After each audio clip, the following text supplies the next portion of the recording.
Une consultation et après. Ce lundi matin, au lendemain du oui des habitants de Loire-Atlantique au projet d'aéroport de Notre-Dame-des-Landes, la question n'est pas totalement tranchée. Le gouvernement annonce des travaux pour l'automne.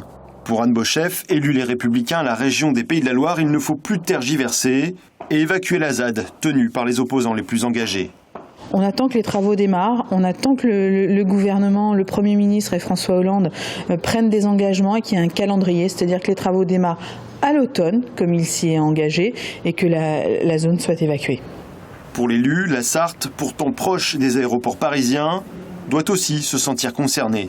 J'habite à Mamers. On doit prendre un transport aérien. Lorsque l'on va à Paris ou lorsque l'on va à Nantes, c'est la même distance. Donc on se sent évidemment concerné. Après, ce qui fera la différence aussi, c'est les capacités à améliorer la desserte de cet aéroport.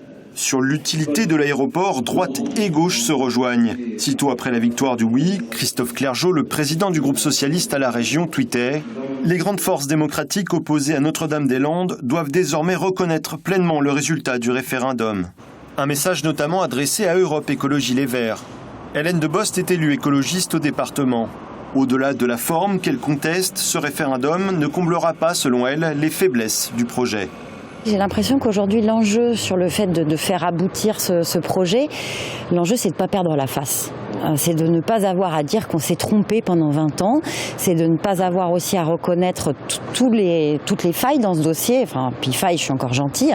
L'intox, les mensonges qui sont nombreux, les informations tronquées. Donc il y a quelque chose de l'ordre, en effet, de sauver la face, tout simplement. La consultation de dimanche devait sceller l'avenir de l'aéroport de Notre-Dame-des-Landes. Mais pour les écologistes, sa légitimité a déjà du plomb dans l'aile.